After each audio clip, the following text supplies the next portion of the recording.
జగన్ సర్కార్ తీసుకొచ్చిన ప్రభుత్వ మద్యం షాపుల విధానం త్వరలోనే ముగియనుంది. ఈ నెల 12వ తేదీన ప్రైవేటు మద్యం షాపులు తెరుచుకోనున్నాయి.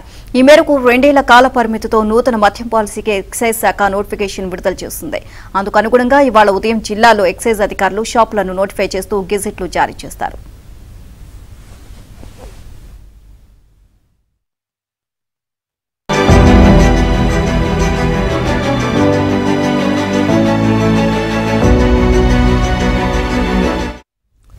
ఇవాటి నుంచి దరఖాస్తుల స్వీకరణ ప్రారంభం కానుంది. దరఖాస్తులను ఆన్లైన్, ఆఫ్లైన్ 2 విధానాల్లోనూ స్వీకరిస్తారు.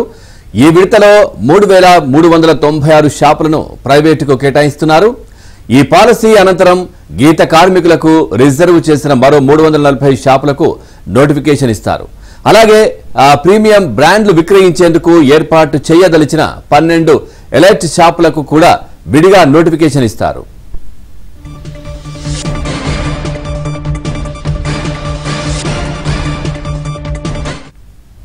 మద్యం షాపులకు దరఖాస్తు రుసుం 2 లక్షల రూపాయలుగా నిర్ణయించారు. ఒక వ్యక్తి ఎన్ని షాపులకైనా ఎన్నైనా దరఖాస్తులు చేసుకోవచ్చని ఎక్సైజ్ శాఖ నోటిఫికేషన్ లో తెలియజేసింది. ఓవరాల్ గా ఇదే అంశానికి సంబంధించి మరిన్ని అప్డేట్స్ మా కరెస్పాండెంట్ సత్యాన్ని అడిగి తెలుసుకుందాం. సత్య, కొత్త మద్యం పాలసీలకు సంబంధించి నోటిఫికేషన్ విడుదల చేయనున్నారు. ఓవరాల్ గా అప్డేట్స్ ఏంటి?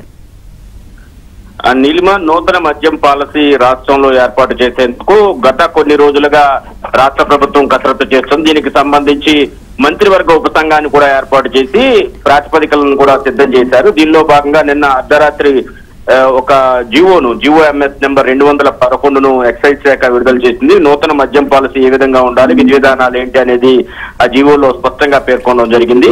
ముఖ్యంగా ఏపీ నూతన మద్యం పాలసీకి సంబంధించి నోటిఫికేషన్ జారీ చేయనున్నట్టు దానిలో పేర్కొన్నారు. ఇక జగన్ సర్కారు గతంలో తీసుకొచ్చినటువంటి ప్రభుత్వ మద్యం షాపుల విధానానికి స్వస్తి పలికినట్టుగా కూడా ప్రకటించారు. ఈ నెల 12వ తేదీ నుంచి ప్రైవేటు మద్యం షాపుల్లో మద్యం అమ్మకాలు ప్రారంభమవుతాయని కూడా జీవోలో పేర్కొనడం జరిగింది. నేటి నుంచి ఈ నెల 9 వరకు కూడా దరఖాస్తులు స్వీకరిస్తారు.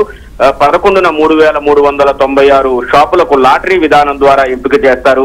దరఖాస్తు రుసుము ఇప్పటికే 2 లక్షలుగా నాన్ రిఫండబుల్ 2 లక్షలుగా పేర్కొనడం జరిగింది. దానికి సంబంధించి కూడా ఈ ఉత్తర్వుల్లో స్పష్టంగా పేర్కొనడం జరిగింది. ఇక లైసెన్స్ ఫీజుల విషయానికి వస్తే 50 నుంచి 85 లక్షలకు వరకు కూడా ఈ లైసెన్స్ ఫీజును కొత్త పాలసీలో తీసుకురావడం జరిగింది. 2 ఏళ్ల కాల పరిమితిలో నూతన మద్యం పాలసీ ఉంటుంది. 2026 అక్టోబర్ 30 వరకు కూడా ఈ పాలసీ కొనసాగుతుందని కూడా స్పష్టం చేశారు ఉత్తర్వుల్లో 2 ఏళ్ల కాల పరిమితితో. అందుకు అనుగుణంగా మంగళవారం అంటే ఈ రోజు ఉదయం జిల్లాల్లో ఎక్సైజ్ అధికారులు షాపులను నోటిఫై చేస్తూ గెజిట్లు జారీ చేస్తారు. 11 గంటల నుంచి అంటే ఉదయం 11 గంటల నుంచి దరఖాస్తుల స్వీకరణ కూడా ప్రారంభం కానుంది. దరఖాస్తులను ఆన్లైన్, ఆఫ్లైన్ 2 విధానాల్లో కూడా స్వీకరించాలని నిర్ణయించారు. 3396 షాపులకు ప్రైవేట్ కేటాయిస్తూ కూడా నిర్ణయం తీసుకోవడంతో పాటు ఇక గీత కులాలకు 340 షాపులు కేటాయిస్తామని గతంలో ప్రకటించారు. దానికి సంబంధించి ప్రత్యేక నోటిఫికేషన్ జారీ చేస్తామని కూడా ఎక్సైజ్ శాఖ ఈ ఉత్తర్వుల్లో పేర్కొంది. అలాగే ప్రీమియం బ్రాండ్లు విక్రయించేందుకు 12 ఎలైట్ షాపులను కూడా విడిగా నోటిఫికేషన్ ఇస్తామని పేర్కొనడం జరిగింది. మద్యం షాపులు దరఖాస్తు రుసుము 2 లక్షలుగా నిర్ణయించడంతో ఒక వ్యక్తి ఎన్ని షాపులకైనా సరే దరఖాస్తు చేసుకునే అవకాశాన్ని అయితే పేర్కొంటూ ఉత్తర్వుల్లో పేర్కొనడం జరిగింది. లాటరీలో లైసెన్స్ దక్కించుకున్న వ్యాపారులు ఒకే రోజు వ్యవధిలో మొదట విడత లైసెన్స్ ఫీజు చెల్లించాల్సి ఉంటుంది. తర్వాత 6 విడతల్లో ఈ మొత్తం లైసెన్స్ ఫీజు చెల్లించాల్సి ఉంటుంది.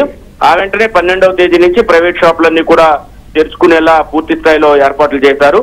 వాస్తవానికి సోమవారమే ప్రభుత్వ షాపుల పాలసీ గడువు ముగిసినప్పటికీ కూడా పాత పాలసీని 15వ తేదీ వరకు కూడా పొడిగిస్తూ నిర్ణయం తీసుకున్నారు. ఈలోగా ప్రైవేట్ షాపులు ప్రారంభమైతే కనుక ఈ పాత పాలసీ అనేది ముగింపు పలికినట్టుగా భావించాల్సి ఉంటుంది. ఈ నెల 11నే ప్రభుత్వ మద్యం షాపులకు చివరి రోజుగా మనం భావించాల్సి ఉంటుంది. మరోవైపు లైసెన్స్ ఫీజులు కూడా భారీగా ఈసారి పెంచారు. జనాభా ప్రాతిపదికన షాపులను 4 కేటగిరీలుగా విభజించారు. 10,000 వరకు జనాభా ఉన్న ప్రాంతాల్లో 50 లక్షలు, 10,000 నుంచి 50,000 వరకు జనాభా ఉన్న ప్రాంతాల్లో 55 లక్షలు, 50,001 నుంచి 5 లక్షల వరకు జనాభా ఉన్న ప్రాంతంలో 65 లక్షలు, 5 లక్షలు దాటిన నగరాల్లో గరిష్ట ఫీజును 85 లక్షలుగా ఈ ఉత్తర్వుల్లో పేర్కొనడం జరిగింది. ఈ ఫీజులను లైసెన్సీలు 6 విడతల్లో చెల్లించవచ్చు అని కూడా వెసులుబాటు కల్పించింది. లైసెన్స్ ఫీజులతో పాటు వారికి ఇచ్చే మార్జిన్ సైతం డబుల్ చేస్తూ కూడా నిర్ణయం తీసుకుని గతంలో ఉన్న 10% ఈసారి 20% మార్జిన్ ఇచ్చే విధంగా లైసెన్స్ ఫీజు ఏ విధంగా పెరిగిందో మార్జిన్ కూడా అదే విధంగా ప్రభుత్వం అయితే పెంచిన పరిస్థితి అయితే ఉంది.